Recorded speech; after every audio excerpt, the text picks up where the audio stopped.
All right, so I'm back. We're back. Hi, Peter. How are you? Hey, what's going on? All right, so this is going to be quick. I've had you on our platform before, and but talking about the Diddy trial because you've been down at the Diddy trial, inside the trial for really since the beginning. So you're like my go-to correspondent. So I wanted to talk about what happened Friday the 13th. Right, that was a big day because look who showed up. Kanye West, the only celebrity that showed up in support of Diddy.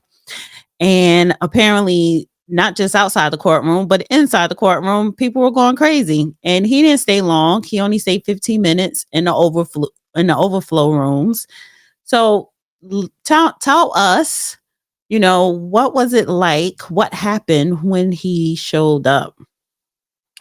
Yeah, so he showed up and allegedly he had a seat already reserved for him in the main room.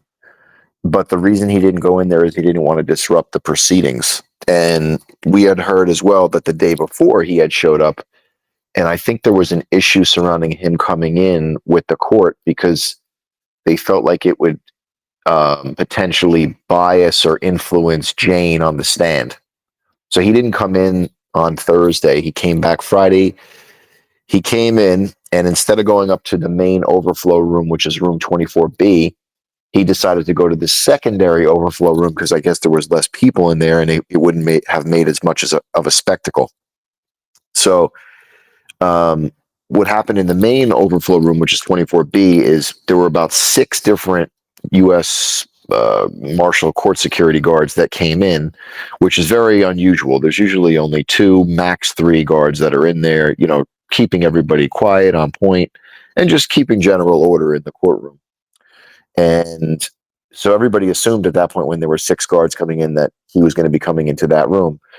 When after a few minutes, nobody came in, you saw pretty much all of the press and a lot of influencers all race down to room 23B so they can get a better look at him and potentially interact with him.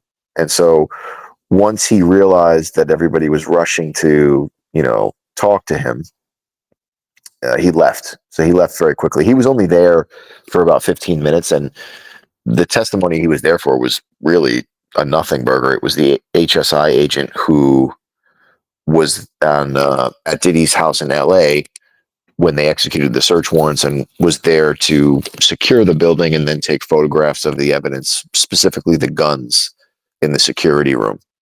So he left right away. And there's a couple influencers that said they got to talk to him in person, and then they did their spiel outside afterwards. But he wasn't there that long, so he left, and that was it.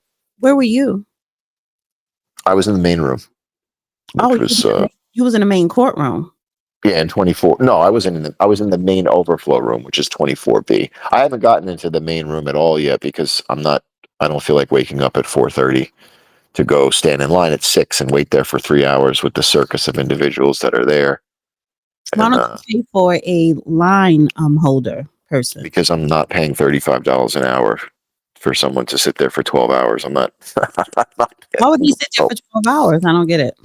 Because the people who line up the night before and hold spaces, they start lining up about 6 or 7 o'clock at night. And sleep over? Correct. They sleep outside. There's tents set up. They're, blowing loud pack, smoking weed, and dancing and playing music. It's just, I'm telling you, I've never seen anything like it. It's a circus outside.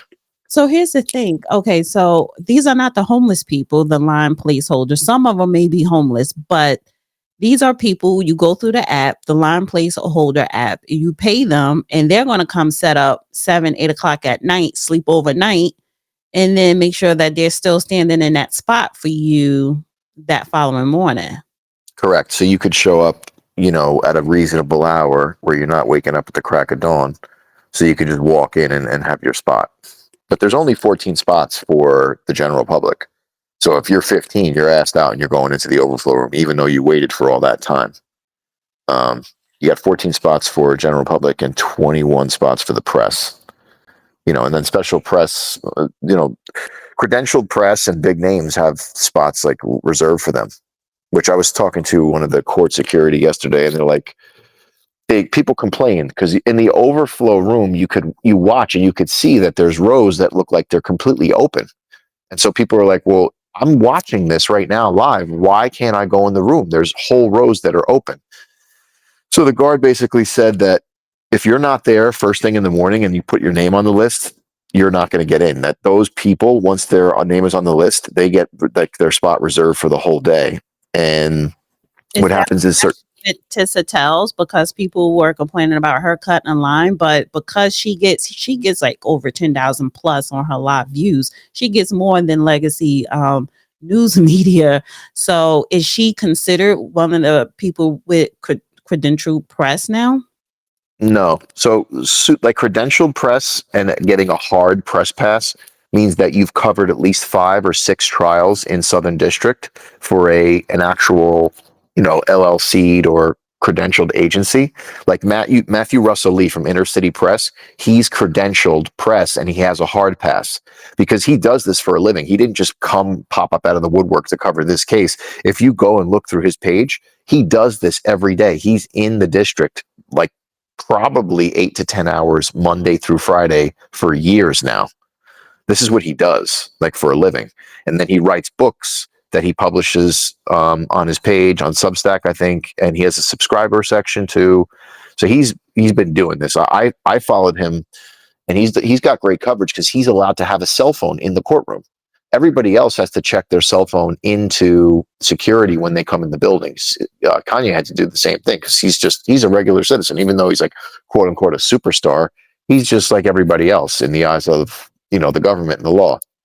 So if you have that hard press pass, you can then use a cell phone, and he's actually live tweeting from the courtroom, which is pretty incredible. This is where I get to read the transcripts from him because he's doing it live in real time, Inner City Press. So all right, welcome kings and queens. So listen, just a quick update before I go back into the courtroom. There's actually an issue that the government is posing. They have an issue with one of the witnesses that they have deemed to be illiterate, somebody that they feel cannot read or write. And according to them, that was a specification and a hard requirement to be a part of the jury. And they feel like they were misled by the juror. The defense is arguing that that the government has been accused of being biased, aka racist, against this particular individual. And that to question this juror yet a third time because you just don't want him to be here as a man of color will probably have a negative impact on the jury and also on the juror. So what are your thoughts? That's the latest update. And the judge made the decision that, listen, if you are going to question that juror again, at least have a little bit of respect for him. Don't question him in front of everybody regarding his education and his literacy. Give him the dignity of questioning him behind closed doors in private. And I completely agree with that. All right, I'll come back in just a little bit. All right. So this is actually incorrect. When was this from? Is this from Friday or Thursday? I think this was from, let's check here when she posted. Yeah, Friday, June 13th. So it was yesterday. So I was actually in the overflow room watching this, and I was watching intently. So what happened was the juror number 6 in the initial voir dire, which is the selection of jurors by both sides, had answered the first 2 questions, which is where do you live and who do you live with, as saying that he lives in the Bronx with his baby girl and his girlfriend.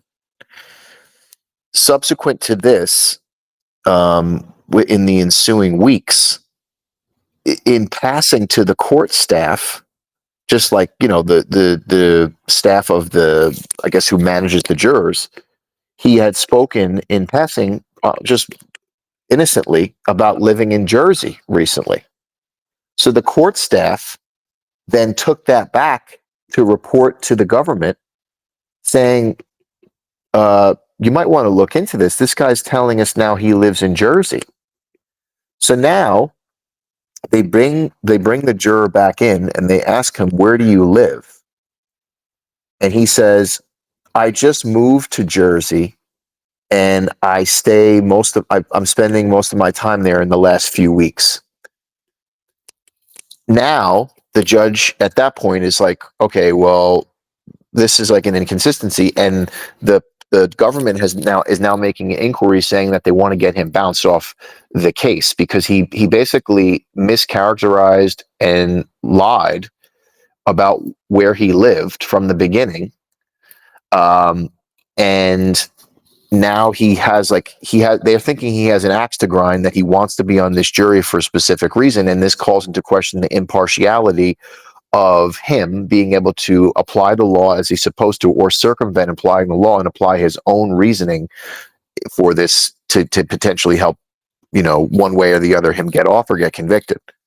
They bring the juror back in for a colloquy in the robing room with the judge, and they ask him follow-up questions. Where do you live? What's going on with this? Why did you say you lived in the Bronx?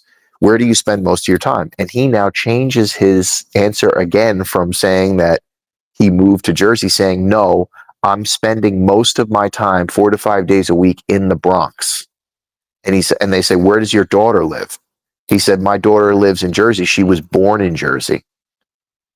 Now, the judge, in his analysis before he ruled on this, was saying, he went over the case law, which is FAZIO, F-A-Z-I-O, is controlling for judges being able to remove jurors from the case without having to get input from either party. And the reasoning behind that is to uphold the impartiality and the appearance of impropriety that could surround a juror not doing what they're supposed to do. He uses that, he goes through that analysis, he reads the case law, and then he says, the issue is that this could have been something innocent, but that the inconsistency in the juror saying he lived first in the Bronx, then moved to Jersey, then when he knows that they're asking about this, says, no, I'm actually staying in the Bronx 4 or 5 days, points to potential deception. And to avoid even the appearance of impropriety, they need to remove, the judge's ruling that he needs to be removed from the jury. And that this is the reason why in a big case like this that takes a long time, they have 6 alternates that they could alternate in if a problem pops up. The defense, and this is by Xavier Donaldson, who's black, who's practiced in the district for 25 years, counters saying that, and I thought this was a weak counter because it doesn't address the point of the juror being dishonest and potentially deceptive and his impartiality. He counters that this is the most diverse jury that he's ever seen from practicing in this district and the Eastern District, which is in Brooklyn, in the last 25 years, and that to remove one of the only black men that were left on the jury is going to change the color, no pun intended, of the jury and make it less diverse. And it's going to be viewed by other jurors potentially as, something that should be looked at with more scrutiny, because you have to also remember in the beginning during voir dire, the government struck 7 black jurors so much, and it called into question the improperness of it, so much so that the government or the judge allowed for a Batson hearing. And Batson hearing is a case where people were struck from a jury, and the government who struck them, or the prosecution team that struck them, was saying it was for a legitimate reason, when in reality they were all struck because they were black. And so what the Batson hearing does is it examines whether the reasoning for striking a juror on its face is neutral, saying, oh, they live in the area, or they're connected to law enforcement, or they have some kind of bias that's inherent that they're not going to be able to be impartial. But in reality, they're saying on the face it's legitimate, but in reality it's because they're black and it's race-based. So they went through a Batson challenge in this case. I think the defense raised it, and the judge actually said, no, there was legitimate reason for striking the 7 black jurors because of, things that were going to make them not impartial. So Xavier Donaldson went down this road, talked about that. Then the prosecution, which is 6 white women, stood up and said, this is strictly on the grounds of this guy being deceptive and lying and shading his questioning to make it seem like he does live in the Bronx, when he just a week before, or a couple of days before, said, no, I live in Jersey most of the time. I'm spending most of my time there now the last 3 or 4 weeks. And the defense is actually the one who's injecting race into this case by bringing this up, that it's going to affect the diversity of the jury, and that should be something that the judge takes into consideration. And then you had Steve. Go ahead.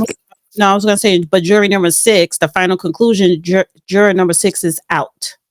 Correct. The judge ruled that he's out, and then um, Steele stood up and said, erroneously, he mischaracterized what was going on. He said that, this is something that the prosecution is doing now when they've gotten a chance to see how juror number 6 reacts to certain testimony. And so they see his facial reactions, they see what he's agreeing with, potentially him shutting his notebook because he is dismissing Mia's testimony. That's what I heard from somebody else that was in the main room, that he actually closed his notebook when Mia was on the stand because the implication was that he doesn't believe a word she says. And so Brian Steele was saying, you are doing this knowing now that that juror potentially is on the defense's side, and that's why you're trying to get him bounced off the case. And this is something that you knew in voir dire that you should have raised then. But in reality, he's wrong because they didn't know this during voir dire. The guy in the beginning is saying, I live in the Bronx with my baby girl. He's then saying, no, I moved to Jersey later on innocently to court staff, which you got to watch everything you say here. I mean, you're in a federal building, which has a reputation as being the sovereign district, right? Because they do things their own way. They're watching everything. I mean, some of the court staff is even telling us they're watching everybody in the overflow room on the cameras to see what they're up to. And they're cracking down on people. People go in, they eat in the room, they're leaving drinks. You're only allowed to have water in there. You're not allowed to be eating. This is not like a movie theater. You know what I'm saying? This is federal court. So people getting too comfortable. Correct.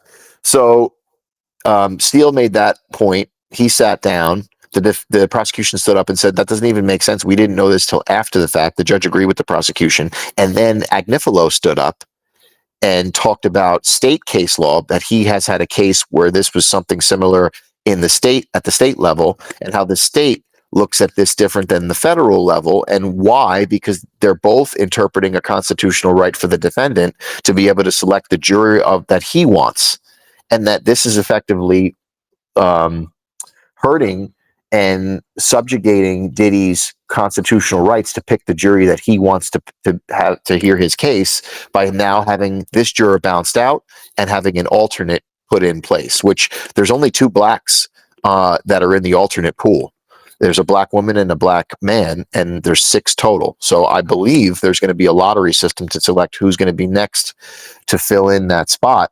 So we'll see. I mean, the likelihood, though, is the person's going to be white simply by numbers, right? 2 out of 6 are black, the other 4 are white. So maybe when the content creator who I played, her name is Queen Sheba, when she was saying, kind of being biased, because I don't know if it was a language barrier. Maybe the prosecutors was assuming it was a language barrier. Maybe they were assuming that this particular man of color was confused about where he lived at. So, and basically, they probably most likely could have handled it more professionally. So a lot of times the way you handle a situation can come off someone being very biased. With, they already have preconceived ideas that he was not intellectually capable of coming to a fair conclusion. Hence, the comment that you said Brian Steele made, well, 2 things can be true. It could have been a discrepancy of his address, and the prosecutors probably was blowing that out of proportion. And 2, if he did close his notebook during Mia's testimony, which is a clear indicator that he's like, okay, I don't believe this witness. The prosecutor probably seen that and automatically knew that, okay, this particular juror is most likely in favor of Diddy, and we cannot have that. Because one of the things that prosecutors and defense lawyers have to do, and is to their benefit, is to study the jurors. So it could have been both those things. I believe it was both those things. The prosecutors needed an excuse and then using an address, but then Brian still peeped something else that I'm pretty sure the prosecution did, to where that juror number 6 is pro Diddy. So yeah, but the juror didn't do himself any favors by shading and changing his things that he said. I mean, this is the court's staff has no reason to lie and make these things up. Plus, there's recording devices and cameras and all types of corroborating things all around this building. So his So residency is probably New York, but he's probably been staying in New Jersey. And what he said that. Right. And so people need to understand, jury of your peers, they don't have any legal background, knowledge, education. We don't. So he's just speaking to you, not in legal terms, not in courtroom terms or terminology, because we don't know how. Yes, I am a resident of New York, which is why I got selected for jury duty. If you get selected for jury duty, it's because you are a resident in that district. Now, if I choose to spend my time during this trial in New Jersey because my daughter lives here or whatever, is one thing. But that's how they're going to talk to you, like a regular person, not in court legal terms. So are you? Yeah, but so is the prosecution trying to say, well, is the prosecution trying to say, well, either he's confused about where he lives at, and maybe he's not incompetent to be a juror. That is being biased. Right. Well, so that was. Let me just say one last thing. Yeah. The only thing I'm saying is, when I'm talking to a legal person, whether it's Judge Joe Brown, whether it's a lawyer, or anybody else who has a legal expert background, I'm talking in civilian language. And it's a difference from civilian language and legal language. Go ahead. So that was part of the analysis as well, because the judge also said that during voir dire, they need the jurors and potential jurors to be totally honest and upfront, because that could affect whether the defense or prosecution is going to strike that juror with one of their preemptory causes or challenges, which is, you get 10 of those, I believe. Each side gets 10 preemptory challenges. Those preemptory challenges allow them to strike a juror for any reason they want, and they don't have to name the reason. So they get 10 of those each. Then they also get unlimited number of challenges for cause. They have to justify where this juror is not going to be impartial because they have people that have been incarcerated and they spoke about not liking the police. They're going to get bounced, right? If the prosecution is using their challenge for that. So they're saying, and the judge was using as an analysis, saying by him not being truthful about where he's staying, it can potentially affect both sides' ability to decide who they want to have on the jury or not.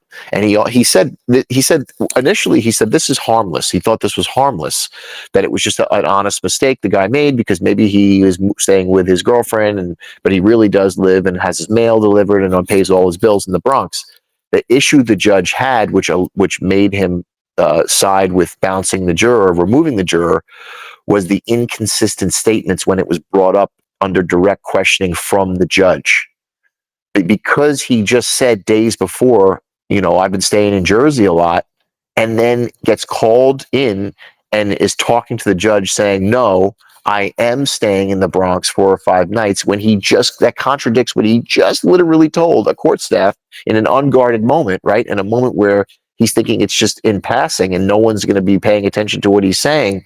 That lends towards saying that this juror has an axe to grind, wants to be on this jury, and potentially cannot be trusted to be impartial enough to apply the law to the facts as the government is saying, and as the judge and the court system makes you do, and is going to be subverting his theories on justice and what should happen for what his duty is to do as a juror using the law. Dana with the data.